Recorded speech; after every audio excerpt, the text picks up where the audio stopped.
touch it. Oh my God! Oh my God! Oh no! Oh my God!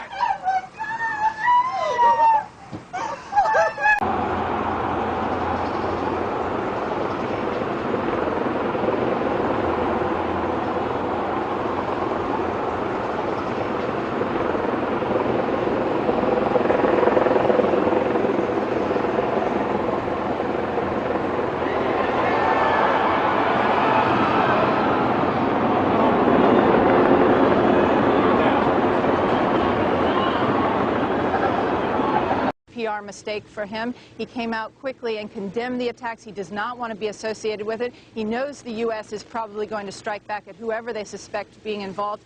And so he distanced himself. He sent his security forces out to confiscate actually videos and to stop some of those protests. But I think Arafat realizes that this is a very high